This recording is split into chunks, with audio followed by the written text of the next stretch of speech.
Oh? I can pick more than one team? I can have a favorite team from each league? Well, let's pick then.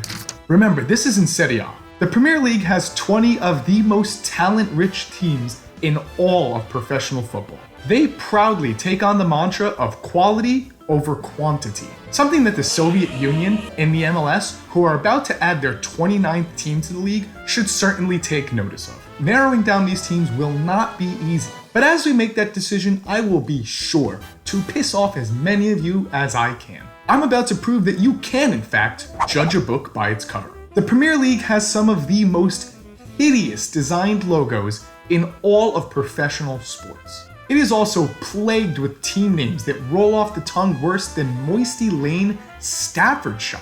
Bournemouth is a perfect example of both of these issues. Brighton, on the other hand, doesn't sound that bad, but who on earth wants to support a team that opted to use a seagull as their mascot? And speaking of mascots, bees? You like jazz? I hate bees. It's bad enough that they ruin my picnics and barbecues, but the last thing that I need is PTSD when I'm watching Brentford play. PTSD? What's this guy on about? Well, I may or may not have stepped on a beehive as a kid.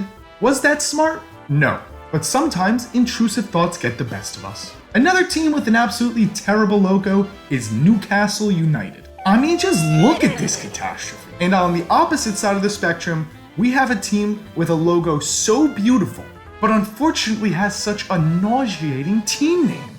Liverpool? I just can't.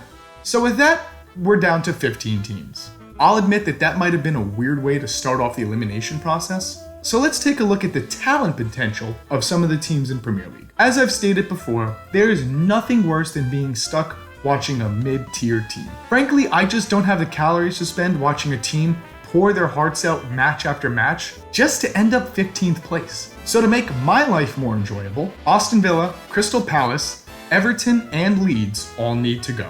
As a child, I have countless memories of coming home after a long day at school, where I was ruthlessly bullied by helmet-wearing mouth breathers. So insecure about their masculinity that the color pink could single-handedly send them down a spiral. But after enduring all that torture, I would walk into my childhood home to the smell of freshly baked ham. I hated ham. There was nothing more dreadful than walking into my house to that putrid smell. Was it too much to ask for something more appetizing than boiled pig's thigh? As you can imagine, I have some deeply seated trauma. But that isn't helped by the fact that 6 of the teams in Premier League wanted to be recognized as the ham teams. There's our sneaky hams, Wolverhampton and Southampton, 2 teams that tried to soften their delivery, Nottingham and Tottenham, then 2 teams that woke up and chose violence, Fulham and West Ham.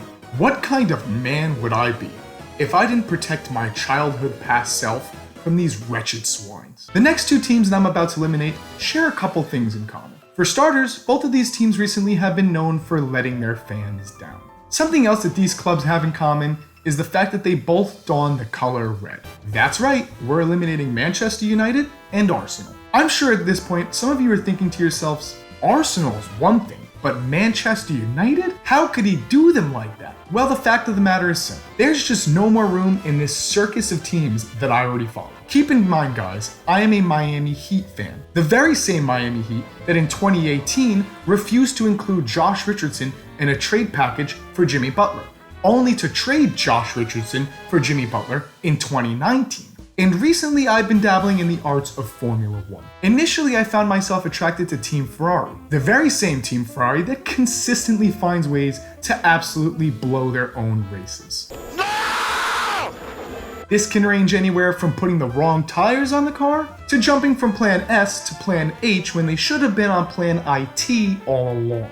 And just as I listened to you before about watching the Premier League, well, it's time that I listen again and avoid the team that named the no-look defender Harry Maguire as their team captain. I'm sure by now that a lot of you have noticed that one of these teams truly doesn't belong here. And to that I say, how dare you talk to Chelsea like that? In all seriousness, Leicester City earned their place in my top 3. Not only do they have one of the greatest Cinderella stories in all of professional sports, but might I remind you that Leicester City also has an absolutely adorable fox as their logo?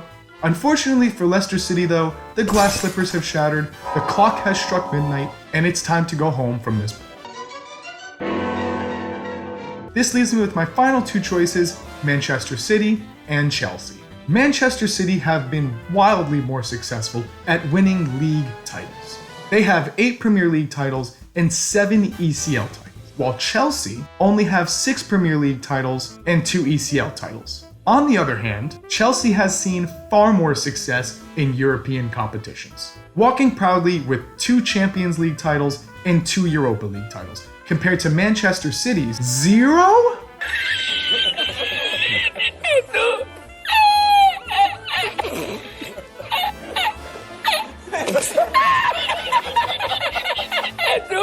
There's just one issue though, guys. While being a winner of Champions League may sound very appealing, there's one thing that I love more than winning, and that's tall, blonde, Norwegian men.